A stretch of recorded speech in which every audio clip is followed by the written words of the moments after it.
The next day, just as I stepped outside with Ivy to leave for her school and my workplace, my former boss appeared out of nowhere, his face contorted with rage. "You think you can escape me, Peter? Never. I'll kill you and that little dimwit because you don't deserve to be happy. We just lost a major deal because we couldn't find someone quickly enough to fill your position. I tried for years to have a child, but my wife divorced me because of my infertility issues. And here you are, rubbing your daughter in my face every day. But I'm not the cause of your issues. Just dare say that again, you." My instinct kicked in once I saw a knife in his hand. I quickly grabbed Ivy and bolted back into the house, slamming the door shut as I locked it. "And you coward. Open the door, I'll make you pay for this." I was both afraid and angry. I didn't want Ivy to see or hear any of this, so I hurried her to the back of the house, out of sight and earshot. He started attacking my car, smashing the windows and kicking the doors. I have dealt with an unfair boss, particularly one who knew he could get away with his actions because he was a family member of the company owner. It was a frustrating and demoralizing experience. My name is Peter, and I have a 7-year-old daughter named Ivy.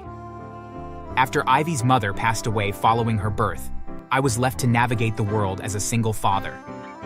It was just a year after our wedding, and the weight of her absence was unbearable. My parents and my late wife's parents did their best to support me through that dark time, but there was little anyone could do to fill the void left by her death. For the first 2 years after Ivy was born, she stayed with my parents and her mom's parents. They provided a loving environment, but I knew I had to step in as her father.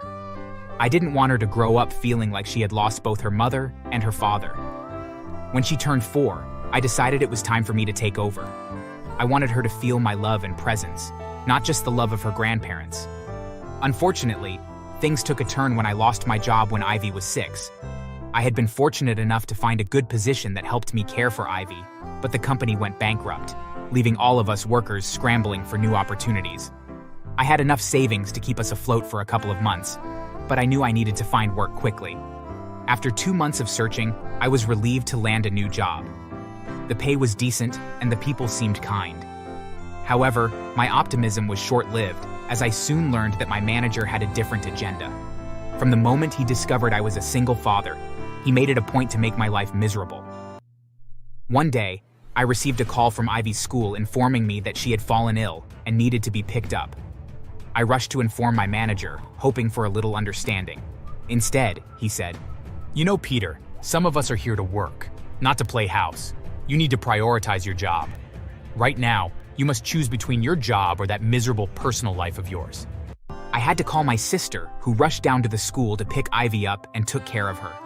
I felt so bad not being able to be there for my daughter, but I also didn't want to be a bad employee. Another incident occurred shortly after. I had worked hard to meet a project deadline, staying late and putting in extra hours to ensure everything was perfect. On the day of the presentation, I was confident and proud of what I had accomplished. Yet, during the meeting, my manager pointed out a minor error I had made, then ridiculed me in front of my colleagues. "Maybe if you spent less time worrying about your little girl and more time on your work, you wouldn't make such silly mistakes." His words haunted my mind, making me question my worth, both as an employee and a father. It felt like he was trying to break me, using my role as a single father against me. The weight of his unfair treatment was overwhelming, but I knew I had to stay strong for Ivy. I just hoped I could find a way to make things right. I faced a string of other unfair situations that made it increasingly difficult to navigate my new job. Each encounter with my manager left me feeling more defeated and frustrated. Another time, I was working on a group project that required collaboration with my team. My manager assigned the project without considering the workload of each member. As the deadline approached, I noticed that I was doing the lion's share of the work, while my colleagues seemed to be lazying. When I brought it up during a team meeting, hoping for some support, my manager dismissed my concerns outright. "That's just a flimsy excuse. I don't care who does what in the group work. All I need are great results." I could feel the eyes of my colleagues on me, some sympathetic, others judging. I wanted to scream in frustration. How could he not see that I was trying to balance work with my responsibilities at home? Things escalated when he made a direct attack on my parenting. One afternoon, I received a call from my daughter's doctor, urging me to bring her in for a checkup. I explained to my manager that I needed to leave early, and his response left me feeling both angered and humiliated. You should think about whether you want to be a father or an employee. This isn't a daycare. Got it? How could he be so heartless? Ivy was just a child who needed her father, and here I was being treated like an idiot for wanting to take care of her health. It was not like I was going against the company's rules. In fact, I had every right to leave once it was about family, but my manager had dared me to try disobeying him. Of course, I couldn't do that. As the weeks passed, I began to feel the cumulative weight of my manager's behavior. The stress seeped into my personal life. I noticed Ivy picking up on my mood. She would often ask if I was sad. I hated that my work life was affecting her happiness. One evening, I decided to stay late to catch up on the backlog of work my manager had created by piling on responsibilities while undermining my efforts. And I thought that if I could just show him my dedication, he might finally recognize my hard work. Instead, he walked in and found me alone in the office. You really should think about whether this job is worth it. After all, your daughter can't provide for you when you're out of work. It was a thinly veiled threat, and yeah, it struck a nerve deep within me. I left the office that night feeling utterly defeated. I had endured weeks of torment and intimidation, and it was becoming increasingly clear that my boss had no intention of stopping. Each day, I felt like I was walking on eggshells, trying to balance the demands of work with the love and care I wanted to give Ivy. I couldn't shake the feeling that my manager was actively trying to push me out. But no matter how unfairly I was treated, I knew I had to keep going, for Ivy. One morning, I arrived at the office to find a pile of work on my desk that my manager had assigned me overnight without any warning. When I approached my manager to ask about prioritizing tasks, expecting a reasonable conversation, he just laughed. You really think you can juggle all this and be a good father at the same time? It's nice that you believe you can do both. But let's be honest, your daughter deserves better than a dad, not you who can't even manage his job. His words cut deep, as if he had intentionally aimed for my heart. I couldn't shake the feeling of humiliation, and all I wanted was to be a good father for Ivy, not just an employee trying to make ends meet. I left, swallowing my anger, but the pressure continued to mount. A few days later, I received an unexpected call from Ivy's school. She had hurt her ankle during recess and needed to be picked up. I rushed to inform my manager, hoping he would understand. Instead, he refused. You're not going to try leaving again for your little girl, are you? Maybe it's time you realize that being a father is a choice you made. Your responsibilities here should come first, young man. Again, I called my sister, who immediately stepped in to help. The following week, however, my manager's cruelty escalated to a level I could no longer tolerate. During a team meeting, he deliberately brought up my daughter, mentioning her as an excuse for my work performance, which wasn't even bad. Honestly, Peter, if you spent as much time focusing on your job as you do worrying about your little girl, maybe we wouldn't be in this mess. She's not the one who pays your bills. Anger filled my whole body. How dare you talk about my daughter like that? You have no idea what it's like to be a single parent. She is my world, and I will never apologize for caring for her. The moment the words left my mouth, I knew I had crossed a line, but I was done being treated like a second-class citizen. I quit. I refused to work under a bully who doesn't understand the value of family. I have a daughter who needs a father, and I will not sacrifice my self-worth for this job any longer. As I walked out of the meeting room, I knew I had made the right decision for both myself and Ivy. The toxic environment was no longer my burden to bear, and I vowed to find a place where I could be a good father and a respected employee. After a month of searching, I finally landed a new job that filled me with relief and happiness. What struck me the most was the flexibility offered by my new employer. My boss, Sarah, was not only understanding, but also encouraged me to prioritize my responsibilities as a single father. Each day, I could drop Ivy off at school and pick her up afterward, something I had missed during my time with my old boss. However, this newfound happiness took an unexpected turn when Sarah called me into her office one afternoon and told me something shocking. Your old boss visited me today. He made some serious accusations against you. He's claiming you'd been stealing from the company, that you'd been involved in fights, and that you've been lying about your work performance. That's outrageous. I've never done anything like that. Why would he make those accusations? I was so relieved when Sarah calmed me down and told me that she didn't believe my former boss's words. In fact, we'd both made fun of his stupidity and laughed over it. The next day, just as I stepped outside with Ivy to leave for her school and my workplace, my former boss appeared out of nowhere, his face contorted with rage. You think you can escape me, Peter? Never. I'll kill you and that little dimwit because you don't deserve to be happy. We just lost a major deal because we couldn't find someone quickly enough to fill your position. I tried for years to have a child, but my wife divorced me because of my infertility issues. And here you are, rubbing your daughter in my face every day. But I'm not the cause of your issues. Just dare say that again, you. My instinct kicked in once I saw a knife in his hand. I quickly grabbed Ivy and bolted back into the house, slamming the door shut as I locked it. And you coward. Open the door, I'll make you pay for this. I was both afraid and angry. I didn't want Ivy to see or hear any of this, so I hurried her to the back of the house, out of sight and earshot. He started attacking my car, smashing the windows and kicking the doors.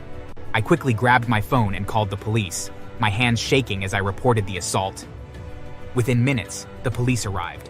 They apprehended my former boss, who continued to shout threats even as they handcuffed him. You think this is over? You're going to regret this. As the news of his arrest spread throughout the office, I received messages of support from my former colleagues.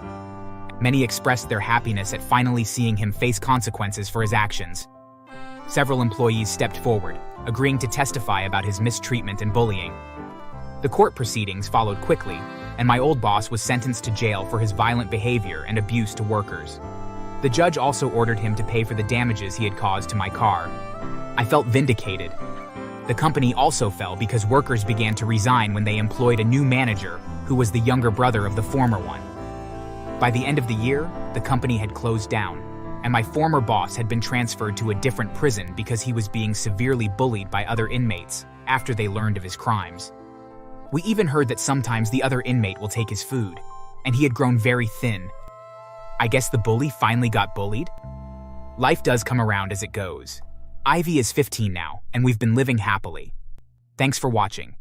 Make sure to subscribe and leave a comment down below saying I subscribed, and we will try our best to reply to your comment. Uncle Jack has moved into a bigger house which my parents paid for because they wanted me to be comfortable. However, instead of giving me a nice room there, I got to stay in the storage room. When we moved into the house, I found myself in a very spacious room upstairs. I took a liking to it again and wanted to be there. So, I went to meet Uncle Jack, but his reply was a block to my excitement. Quite bold of you to think that you'll have any decent room here. Boy, you're going to the room beside the kitchen, the storage room. Uncle Jack, that room is so small it can barely fit 3 people. It doesn't even have an AC. How do I survive there? You will, trust me. I'll get you a small fan and even help you paint the room. You should be appreciative of that. This is why Steven is better than you. He appreciates everything I give him. My parents left me in the care of my uncle when I was only 3 years old. My uncle Jack was my dad's elder brother. He has a son, Steven, who was born 2 months after me. My parents were only newlyweds when they had me. They hadn't planned to have a child just yet, but I'd come in, and there was no way they could get rid of me. They never even thought about it. However, parenthood wasn't as easy as they thought. My parents were very busy people. While my dad owned 2 fabric companies, my mom ran a cosmetic brand, which was nearly as successful as my dad's popular companies. Due to their busy schedules, they hardly ever had time for me. It made them feel so sad that they got me a nanny to provide the love they couldn't give me. However, the nanny ended up being a bad woman who barely took care of me, so she was fired. 3 more nannies were employed and fired before my parents finally decided to seek help somewhere else. That was when my uncle stepped in. Why did you take so long to ask me? Junior is also my son. I'll be more than willing to help in taking care of him. My parents had been so happy to hear my uncle accept to take care of me. They got onto the next available flight and left Italy to America, since that was where Uncle Jack lived. I was left in his care while my parents returned to Italy 2 days later. Honestly, at the time, I didn't think too much about their departure. It wasn't the first time they were leaving me in the care of someone. Uncle Jack had treated me well for the first week, until his fake kindness ran out and his true colors surfaced. Whenever my parents sent gifts and money, they made sure to include something for Steven. But because Uncle Jack was so greedy, he would take my things and keep them for Stephen. Only a quarter of the things for Stephen would come to me. Sometimes my uncle would deliberately starve me for a day or two, even though there was food at home, and I did most of the house chores at a young age. By the time I clocked 10, Uncle Jack has moved into a bigger house which my parents paid for because they wanted me to be comfortable. However, instead of giving me a nice room there, I got to stay in the storage room. When we moved into the house, I found myself in a very spacious room upstairs.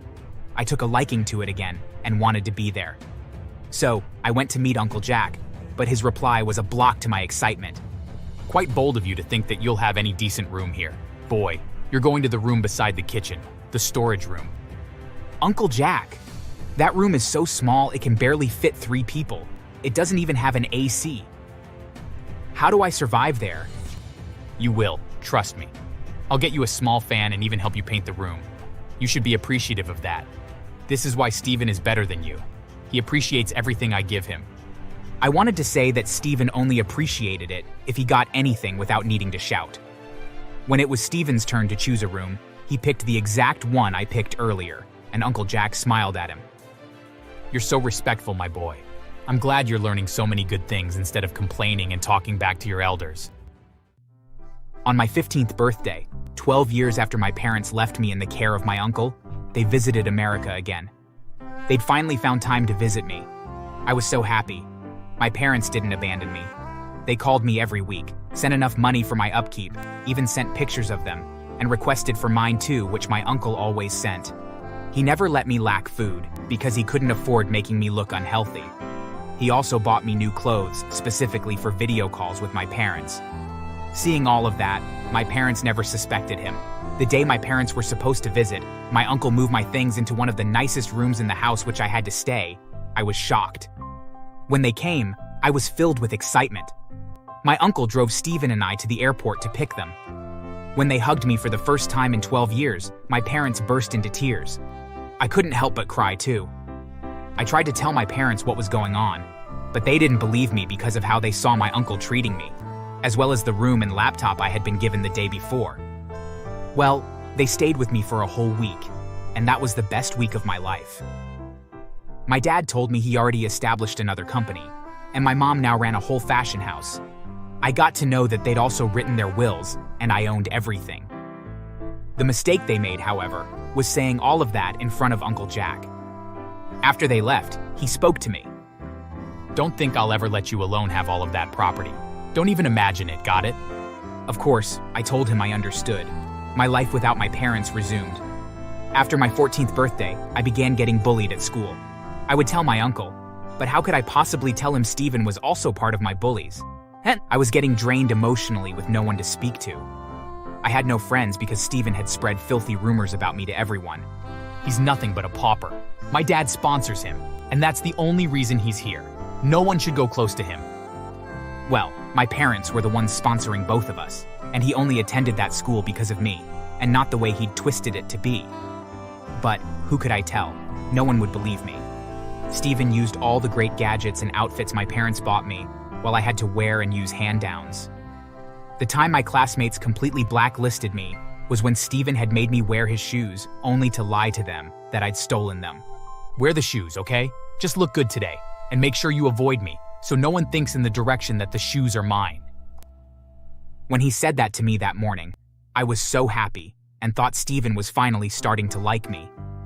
But when he came to me in class with his friends, I was embarrassed badly. You've been hiding from me all day because you stole my shoes? How pathetic of you, Junior. Not only had they taken the shoes from me and made me walk around with just socks, they'd also beaten me up badly after school. Of course, my uncle had seen my wounds, but he cared less to ask. When I clocked 16, I was already fed up and wanted nothing more than to be with my parents. I was tired of living with my uncle and his son. Uncle Jack had even made me get a job at a restaurant where I had to deal with my wicked boss. He abused me even more than Uncle Jack and Stephen did. He would hit me at the slightest mistake, insult me in front of customers, and make me work so hard for the meager salary he paid. One day, while I was doing my shift after school, Stephen had visited the restaurant with his friends with the sole aim of mocking me.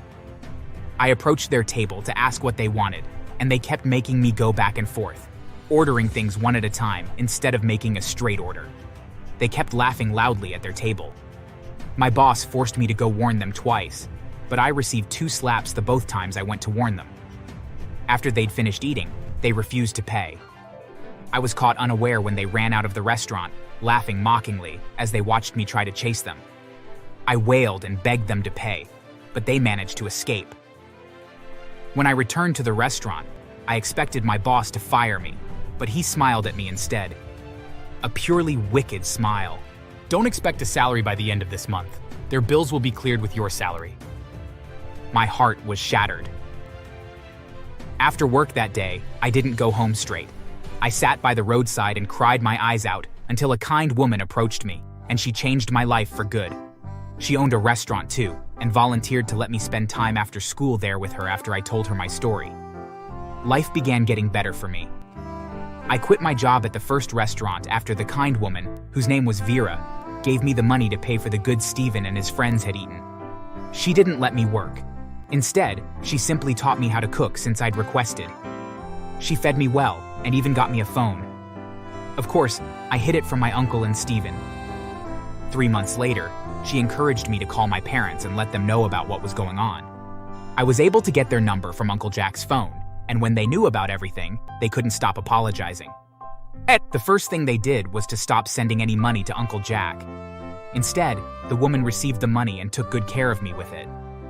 I didn't let Uncle Jack know, and he was frustrated at my parents' sudden change of behavior. By the end of the year, my parents informed him that they would be coming to take me with them. My uncle became frustrated. He knew he wouldn't get anything from them anymore if I wasn't with him. He tried to stop them. You don't have to. I'm fine taking care of him. It's just been hard since you stopped sending money, but we're coping well. My parents didn't listen to him. Their minds were made up. In his desperation to do something to stop me from going with them, he tried to drown me. He took me with him to a nearby river. I had no idea where he was taking me to at first, but I was suspicious. So, I messaged Vera and also turned on my location. I asked her to contact the cops too, because my uncle wasn't trustworthy. Luckily, she sprung into action immediately. My uncle arrived at the river and pulled me with him. You thought I'd let you go so easily? Let you be the owner of those companies when your parents die? Never. My son and I deserve a good life forever. After killing you here, I'm going to kill your parents too. I begged him not to do it, but he didn't listen. Just when I saw the cops approaching, alongside Vera, my uncle pushed me, and I fell into the river. I heard a gunshot and saw my uncle fall into the river too. Vera was quick to jump in and pull me out before I could drown. Uncle Jack had tried to run away after he saw the cops, but he got shot in the chest before he could, and that led to his death. My parents returned to America the next day and couldn't stop apologizing to me. We've been bad parents. We'll do better now. Forgive us, son. We're so sorry we put our jobs before you. Of course, I forgave them. They weren't bad parents. The only thing they didn't provide was their presence. But I'd even felt that through their video calls. I was happy to reunite with my parents. We returned to Italy after my uncle was buried. Steven moved in with my grandparents. My parents refused to take care of him, telling the family they were only going to focus on me. Steven had pulled me to a corner and apologized, begging me to convince my parents to take him with me, but I refused. You don't deserve any good thing from me. You could get a job. Oh, and maybe apply for a scholarship at school because no one will pay your fees anymore. Maybe try to avoid seeing your friends at school because you'll be mocked badly. Remind them to not try apologizing to me. That's if we ever cross paths again. My parents gave Vera enough money to expand her business before we left. I didn't fail to keep in touch with her. I started a new life in Italy, often referred to as my parents' son. Life has been better since then. A few months later, we heard that Steven had tried, along with some friends, to bully another kid. He got beaten badly and ended up with a split lip. He was also suspended from school for a while. When news of what his dad had done spread around the school, everyone started hating him because his dad was so cruel. Thanks for watching. Make sure to subscribe and leave a comment below saying, "I subscribed," and we'll do our best to reply to your comment. However, I instantly saw red. It was one thing for him to be a jerk, or to steal people's food, or even attack disabled people in the name of it being a joke, but for him to assault me. That was the last straw. I refused to take that without fighting back, and before I knew it, I had jumped onto him, and I started punching him like a wild man. He did hit me a few times as well, but I ended up knocking him unconscious. Some of my fellow employees pulled me off of him and called for an ambulance. When the medics arrived, he was holding his head and complaining about how swollen his eye was. Police showed up as well because of the way that Trevor had been hurt and started asking around to see who had attacked him, and when they asked me, Megan and Felicia spoke up and told the officer that Trevor had gone crazy and had attacked me for no reason. The police officer was skeptical, but everyone else in the office all agreed and swore that Megan and Felicia were telling the truth.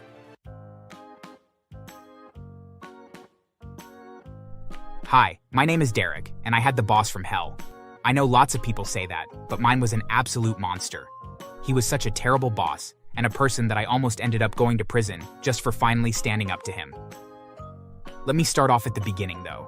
I'm not sure if you'll agree that I handled things in a healthy manner, but more than likely, you will at least understand my motivations. So after I graduated from college, I got an entry-level position for a large firm in my city. Everyone wanted to work for them because they were so incredibly profitable, so I felt really lucky to be hired by them. After a few years, I even began to move up in the company, since I have a rather good work ethic. So much so that I joined a marketing team and was chosen to be the lead. My job was to make sure that my team was working diligently and for us to meet our deadlines. Things were going really well, actually. That is, until my boss was promoted. For as long as I was in my position, we got along great and I loved working for him. But after he was promoted, the man that the company chose to replace him was the problem. His name was Trevor, and he created unrealistic expectations for us, and when we wouldn't meet them, he would scream and yell at us and call us names. I can't believe we haven't fired all of you idiots yet. Why are you so incompetent? We're sorry, sir, but we can't complete work on time with the time frames that you made for us. We either need more time or we need you to hire more people to help us make it happen. No, what you need is to be fired and be replaced with someone that actually wants to work. You lazy, filthy pig. You're fired. That sort of thing happened often, and as the lead of the team. It was my job to try to motivate people to work hard, but aside from not wanting to be fired, my team wasn't motivated. The few times that we were able to make our deadlines, Trevor laughed, and then made the following week's deadline harder to hit. It felt like the more work that we did, the more he would expect and force onto our plate, despite the fact that my team and I were becoming burnt out from the workload. Of course, Trevor didn't care, and the few times that I brought it to his attention, I nearly was fired. Hey Trevor, do you have a minute to talk about our latest project? Ugh, for crying out loud. What do you want? Well, sir, it's just that my team is barely able to keep up with the workflow. I have several people pleading with me for vacation time as they feel burnt out. Is there any way that I can grant some of these requests? Am I the only person around here that does any work? You people should look up to me as an example. I work long days and that's why I'm as successful as I am. There was just no way of getting through to him. It was true that he spent more time at work than anyone else, but I had it on good authority that he spent most of the time in his office, surfing the internet or watching videos online. Many people had walked in on him watching inappropriate things, but since he was our boss, we all just kept quiet. Now, if it was only because he was a slave driver, then that wouldn't have made him the worst boss that I had ever had. After all, I have had my fair share of terrible bosses that made unreasonable demands. Oh no. It was much more than that. Everyone put their lunches into a refrigerator in the break room, and food from people's lunches would routinely go missing. Everyone at some point made a complaint to Trevor and demanded that he do something to stop the lunch bandit, but he refused. Even when people demanded we put a video camera in the break room to stop whoever it was that was stealing food, he vehemently refused to do so. After he said that, I suspected that he was the thief, but just like everyone else, I couldn't prove it.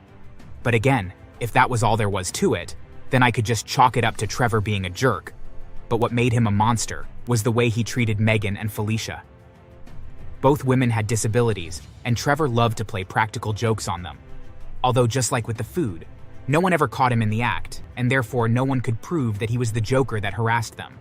Megan used a wheelchair, and her desk was one of those adjustable ones that could raise and lower, which was perfect for her, since she could lower it down so that she could more easily access it. Well, Trevor, or at least everyone assumed it was him, had pressed and jammed the button for it to go up so that it was stuck at its highest setting. I had to get a stepladder in order to see the touchpad that controlled the motors that raised and lowered the desk, and it took me a good hour to fix it so that Megan could actually use her desk to do work. Later in the day, when Megan was asking around to try to find out who had messed with her desk, she overheard Trevor giggling like a schoolboy. But when she confronted him, he just dismissed her accusations. Well, if you didn't do it, then why are you giggling? It's none of your business. But I'm giggling because of a joke I heard last night. I wouldn't expect you to understand the joke, though. After all, the joke was about running. I was nearby when he said this, and I nearly spit out my coffee when he made that remark. Megan was speechless, and after a few seconds, Trevor just marched off with a smug look on his face. It was a pretty mean thing to say to Megan, and what he did was just juvenile, but that pales in comparison to what he did to Felicia. Felicia uses crutches to walk around, and one day she was so distracted by work that she didn't notice when someone took them off of her desk. They were later found on the roof of all places, and just as before, Trevor was seen snickering when Felicia complained about someone taking the very thing that she needed to be able to walk. Trevor was just a truly awful person, and one day when I found that the pastrami sandwich that I had made for myself went missing, I had had enough. I decided to go home that night, and I made a chocolate cake, and I put a bunch of laxatives into it and took a large piece of it into work and left it in a see-through container in the fridge. Sure enough, by lunchtime, the piece of cake was gone, and after lunch, Trevor was nowhere to be seen. A few people mentioned that they had seen him earlier, running towards the bathroom with a very panicked look on his face. I knew right away that he had fallen for my trap, but later when he emerged from the bathroom, all of us were disgusted. He hadn't made it in time and his pants were very messy. However, he didn't care at all and just stormed towards me. It was obvious that he was furious with me. After all, it had been my lunch that had made him sick. What kind of sick person would make a cake that would purposefully make someone sick? What do you mean? I made myself some cake and someone stole it. Do you know who stole it? I obviously do. You psycho, you made me sick. You'll pay for that. Hey. He then slapped me twice so quickly that I didn't have time to react. However, I instantly saw red. It was one thing for him to be a jerk, or to steal people's food, or even attack disabled people in the name of it being a joke, but for him to assault me. That was the last straw. I refused to take that without fighting back, and before I knew it, I had jumped onto him, and I started punching him like a wild man. He did hit me a few times as well, but I ended up knocking him unconscious. Some of my fellow employees pulled me off of him and called for an ambulance. When the medics arrived, he was holding his head and complaining about how swollen his eye was. Police showed up as well because of the way that Trevor had been hurt and started asking around to see who had attacked him, and when they asked me, Megan and Felicia spoke up and told the officer that Trevor had gone crazy and had attacked me for no reason. The police officer was skeptical, but everyone else in the office all agreed and swore that Megan and Felicia were telling the truth. I was shocked that everyone would stand up for me like that, but then I realized that it was an easy choice since it screwed over Trevor, and everyone was sick and tired of his antics. Trevor ended up needing surgery since I had ruptured some nerve endings in his right eye, and as a result, he ended up going blind in that eye. He even tried to get me fired, but the company heard the testimonies of my fellow employees, and the company was furious with Trevor for attacking me unprovoked. Once the company found out that he had been the instigator, they let me off with a warning and ended up firing Trevor. With my fellow employees backing me up, I pressed charges against Trevor and got him arrested. I did feel a little bad about that, since he ended up being sentenced to 3 years for assault. I could have just as easily ended up with a prison sentence as well, but Felicia and Megan stood up for me and protected me. As a result, I was able to stay with the company for many more years. In fact, after Trevor was gone, management offered me his old job, and I accepted it. Later, I had an idea and wrote a book, which became a bestseller. The title was My Crazy Boss. I sent a copy of the book to Trevor and wrote him a letter in prison, telling him about the book. I also informed him about my new position. I received a letter back full of expletives and curse words. It was clear that I had touched a nerve, although I didn't really care. So tell me, did I go too far?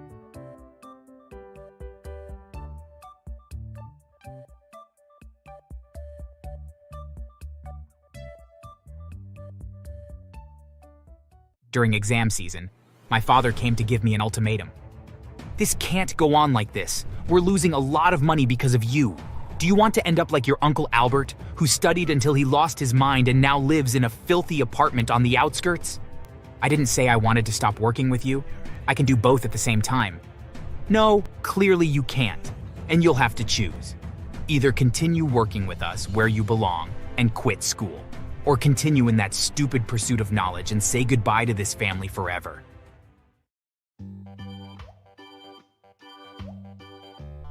Hi, my name is Jem. My family was always, in monetary terms, what could be considered humble people.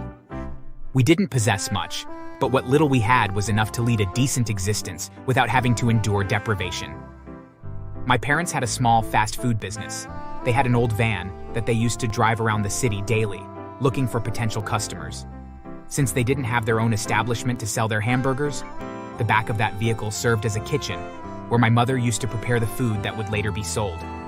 With my father at the wheel, in charge of public relations, as he liked to call them, and my mother at the stove, one could say that the business was completely family-run.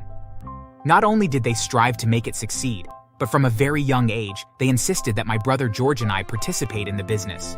Come on, Jem, put in a bit more effort or you won't amount to anything. I didn't raise a lazy person, and it seems like you're about to fall asleep in front of the frying pan. If you burn yourself, I'm not going to treat you. Sorry. I have an exam today, so I stayed up studying late last night. And why didn't you study earlier? What a lack of discipline. That's why you're not performing well in school or at work. Yesterday, I didn't have time until after dinner. Don't you remember I told you? As soon as I got back from school, you sent me to run some errands. And then when I came back, I had to take care of sales in the van. It was your turn. And no, I don't want to hear another word, or you'll go without pay this month.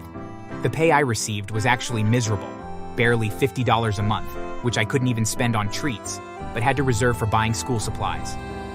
My parents didn't believe in the current education system, arguing that beyond learning to read and count, it wasn't good for much else. That's why they never contributed a cent to it. If I needed something for school, I had to buy it with my own money. Then, regarding the work my parents forced us to do, it changed over the years. At the beginning, when we were too young to be trusted with preparing the hamburgers, we exclusively distributed flyers at traffic lights, encouraging people to visit our business. Later, as we grew up, we were assigned tasks such as cleaning, purchasing required ingredients, customer service, and even cooking. It got to the point where, excluding the hours we spent at school, we dedicated the rest of the day to the business. George seemed satisfied. I wasn't. I was convinced that if it weren't for the government making it mandatory for us to go to school, my father would have us working for him all day long. Wouldn't you like to leave this? Why? It's guaranteed work, and anyway, what do you need what they teach you in school for? Our parents would never let you go to college anyway. No, but at least finishing high school would be nice. Be careful with what you're doing. Our parents are already suspicious because you're spending too much time buried in books and not paying enough attention to work as you should. I wanted to protest, but I realized George was right. I didn't dislike the family business, although I'd be lying if I said I wanted to spend my whole life in it. I wasn't going to give up my studies, no matter how consuming they were. Unfortunately, George wasn't far off with his warnings, and a couple of weeks later, during exam season, my father came to give me an ultimatum. This can't go on like this. We're losing a lot of money because of you. Do you want to end up like your Uncle Albert, who studied until he lost his mind and now lives in a filthy apartment on the outskirts? I didn't say I wanted to stop working with you. I can do both at the same time. No, clearly you can't, and you'll have to choose. Either continue working with us where you belong and quit school, or continue in that stupid pursuit of knowledge and say goodbye to this family forever. I thought he was joking, that he wouldn't actually kick me out for continuing to go to school, but my father was dead serious, and my mother supported him. At first, I decided to give in, pretend I agreed with them, and put more effort into work without completely abandoning my studies.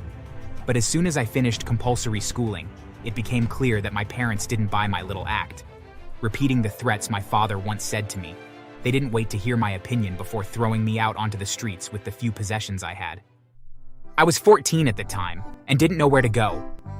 The only relative who lived nearby and whom I knew was Uncle Albert, about whom my parents always made disparaging remarks and told unsavory stories. Frankly, I was a bit scared of him because of what I'd heard. But what other option did I have than to show up at his door and hope for the best? They've kicked you out? They can't do that. They say I'm worthless if I can't work, that they would be losing money. And in a way, I think they're right. Since George and I joined the business, they've been able to relax more, taking more breaks. This is absolutely deplorable. Come, you can stay at my house, no problem.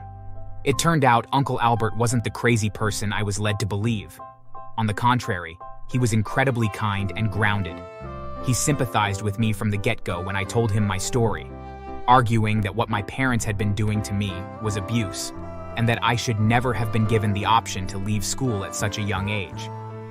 In the end, not only did my uncle permanently take me into his home, but he also allowed me to continue attending high school without any conditions attached.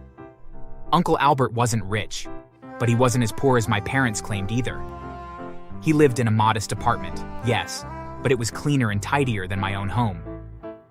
Here, I could have a room to myself, instead of sharing one with George, and far from urging me to find something more productive to do with my time. Uncle Albert always encouraged me to study and aim high. After all, he had been a university professor before retiring, so he was an academic and knew perfectly well what he was saying when he encouraged me. Years later. Hey, Jem, did you know there are some people in a van bad-mouthing you to whoever listens? I think it's your parents. That can't be. I haven't been with them for years. What are they doing? They're saying they have an ungrateful son, that sheer luck has kept you from ending up dead in a ditch, but your time will come. They even insinuated that you're involved in drugs or some other shady business. I haven't even contacted them in years. I hadn't contacted them, but they knew I was with Uncle Albert because he called them the first night I was at his house, 5 years ago, to let them know. A mere courtesy, just so they wouldn't worry about me anymore, if they ever had. Now that I found out they had been bad-mouthing me behind my back, and probably still were, it made my blood boil. I wanted to pay them back somehow, and I found a way to carry out my little revenge, which would escalate in a way I never imagined. Could you lend me the graffiti spray cans that you and your friends usually use for your paintings? I'll pay you for it. Just name a price. Are you sure? If the police catch you, we didn't give you anything. Don't worry, they won't catch me. And they didn't catch me. Having traveled so much around the city in those years when I worked as a slave for my parents, I knew the streets well and knew their blind spots, where there were no security cameras to betray me. One night, while everyone was asleep, I made a graffiti on my parents' van, calling them thieves and accusing them of selling harmful products for health. Truth be told, I didn't know to what extent the fast food they sold was fit for human consumption. Originally, I was only going to write thieves in big letters on the side of the van, but once I started doing it, I thought, what if? Because such a random insult would only provoke laughter from the neighbors. If I accused them of something, besides humiliating them, it would also leave the neighbors wondering, so I filed a complaint about the business accusing them of poor hygiene under a fake name. So that's what I did, expanding my revenge. And I must say it worked perfectly.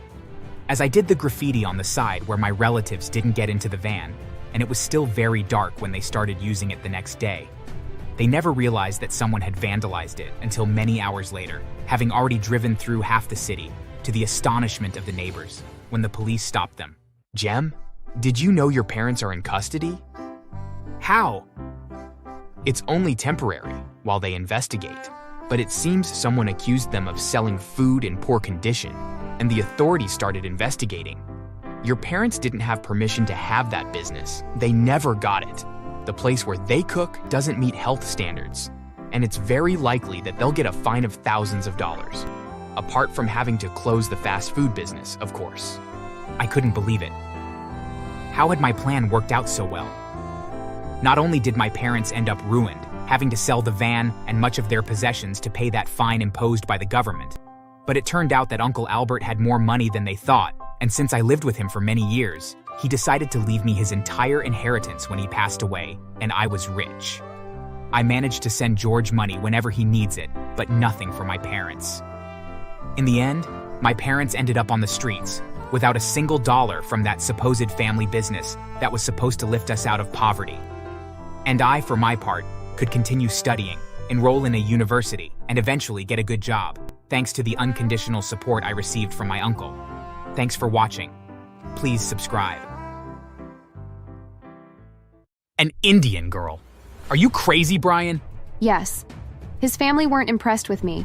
They clearly disliked the fact that I was Indian and not American, as they'd probably expected. Who are your parents? Are they rich? Or do they dance on the streets for a living? They were decent people, ma'am. They're dead now, but were both hardworking farmers when they were alive. You brought home a farmer's daughter? What the hell were you thinking, Brian? I can't believe this. I feel like I'm dreaming. This isn't happening. As if his parents' attitude weren't enough, his sister also butt in, shaming me by speaking with a fake Indian accent. Are you with my brother for his money? Do you think you can become a madam by sticking to him?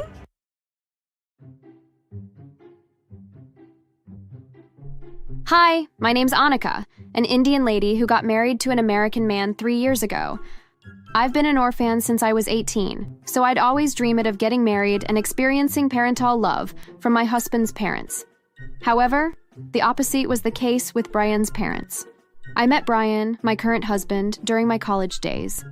After my parents' death, my family sent me to America to further my education. I was the only Indian in the whole school. There was one more Indian, but she refused to be identified as an Indian and called herself an American because her dad was white. I did understand her, though. The kids at college didn't like me. They showed their hatred for Indians very clearly, and she didn't want to experience that. All the students hated me, except Brian. He was the most popular boy in the school, due to his striking good looks. At first, he didn't interfere in the hatred. However, after my first year, when it began extending to physical fights from the students, he stepped in. Once, when a group of girls were hitting me because I refused to sing and dance, he stepped in and immediately ordered them to stop. That was the first time he saved me. Afterward, it continued. Whenever he caught anyone hitting me or saying bad things to me, he would stop them. Eventually, rumors began to spread that he was dating me. To be honest, I did like him then. But I never expected him to like me back. He approached me one day and suddenly asked me out. I was shocked. The most handsome male asking me out? I asked him to repeat himself because I was so sure I heard him wrongly. When he did, it was the same. He told me how he'd liked me from the first day I came into the school, and also apologized for taking that long to approach me. I agreed to be his girlfriend, and our relationship began from there. We were as strong as thieves. The students tried to separate us with every way they could think of when our relationship got confirmed. When they saw that all was futile, they stopped and finally accepted me. After college, our relationship continued, and our love for each other grew even stronger.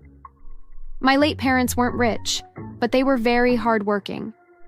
On the other hand, Brian's family were very wealthy. Immediately after college, his father put him in charge of his second company.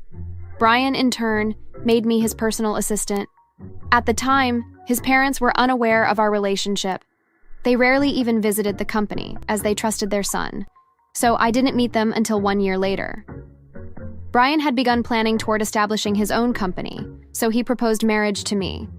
It was in a very beautiful restaurant. I'd thought it was just dinner until Brian went down on his knees and revealed the glittering diamond ring sitting in its case. Will you be my wife, Annika? Of course, I didn't waste any time before agreeing. I was sure about our love for each other and was also ready to spend the rest of my life with him. 2 days after the proposal, he took me to his parents' house to introduce me to them. I was so excited to meet them. But it took a whole different, unexpected turn. An Indian girl. Are you crazy, Brian? Yes. His family weren't impressed with me. They clearly disliked the fact that I was Indian and not American, as they'd probably expected. Who are your parents? Are they rich? Or do they dance on the streets for a living? They were decent people, ma'am. They're dead now, but were both hardworking farmers when they were alive. You brought home a farmer's daughter? What the hell were you thinking, Brian? I can't believe this. I feel like I'm dreaming. This isn't happening. As if his parents' attitude weren't enough, his sister also butt in, shaming me by speaking with a fake Indian accent. Are you with my brother for his money? Do you think you can become a madam by sticking to him? I was embarrassed. I bit my inside cheeks to hold the tears that were threatening to spill out. Can you both tell me what brought up all of this hatred? This is a lady you're meeting for the first time today, and you're embarrassing yourselves like this in front of her. Shut up, Brian. Open your eyes. Are you blinded by her charms or something? He probably got trapped by the singing and dancing. Indian ladies are known for that, even though they're bad at it. They were mocking me so much that I felt so bad about myself. The memories from when I was bullied in school as a result of my race returned and pushed my tears out. I quickly grabbed my bag and left. I could hear their laughter behind me as I left. That day, Brian had a huge fight with his family that led to his father nearly disowning him. I couldn't bring myself to speak to him or answer his calls. I felt like I'd embarrassed him so much and was ashamed. I stopped going to work and just stayed at home all day. He would come, knock on my door, and even sit there for hours, but I refused to open the door. One day, nearly 2 weeks later, I got a call from an unknown number, which ended up to be his mother. When she requested to see me, I felt a little hope rise in me. I thought she was going to apologize and accept Brian and I. However, I got the opposite. His parents and sister asked me to leave him and go far away from him. I was pissed and lost my patience. What if I refuse? Huh? I've been trying to avoid him, but with this, I won't anymore. I love Brian and I'm going to stick with him. What's wrong being an Indian? Huh? We're humans too. You have no right to make me feel bad about being Indian. They were taken aback a bit. But the next minute, his mother and sister pounced on me and began to hit me mercilessly. I ran out of their house with marks and injuries all over my body.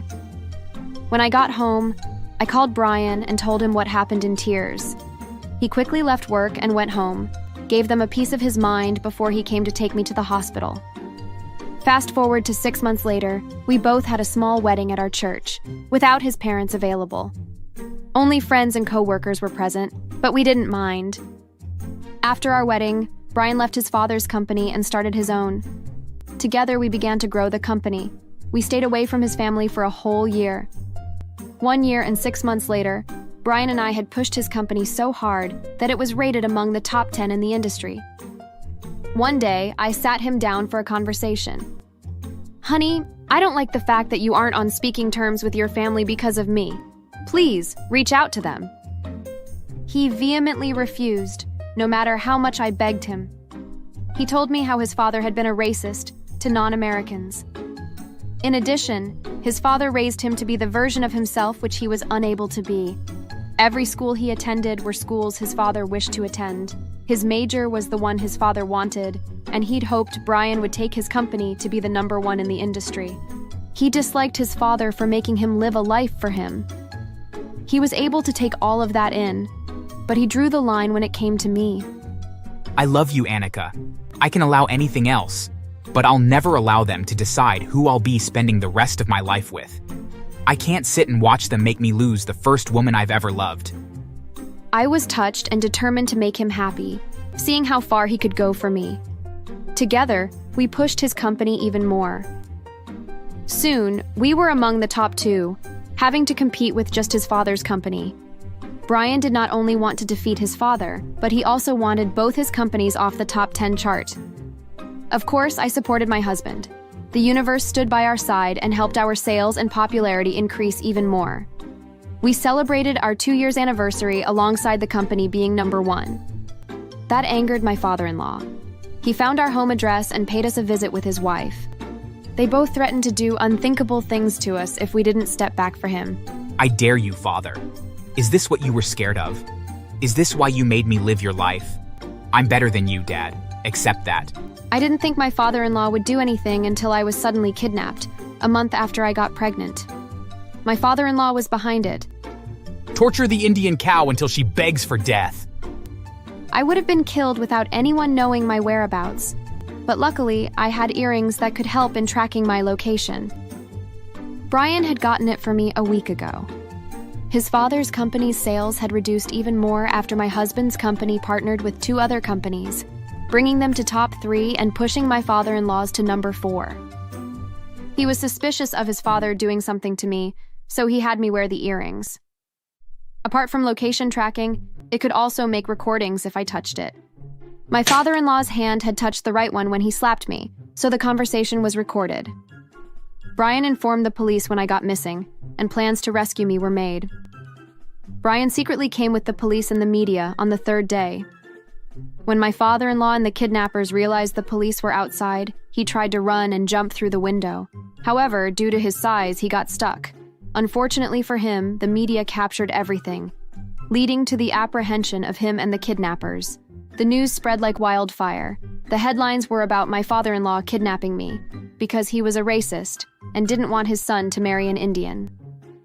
And on the news, they showed footage of my father-in-law stuck on the window while trying to escape from the cops. Brian had intentionally brought the media to capture every moment. He also released the audio to them. When I heard that the top investors in my father-in-law's company were Indians, I was disgusted by his hypocrisy. When the news went around, his company suffered greatly. The investors pulled out and came to my husband's company. Majority of their customers also transferred to my husband's company, since he produced the same things as my father-in-law. My father-in-law's company was reduced to nothing. He and the kidnappers were also sentenced to 15 years imprisonment each. My mother-in-law and sister-in-law came to us, kneeling and apologizing in tears.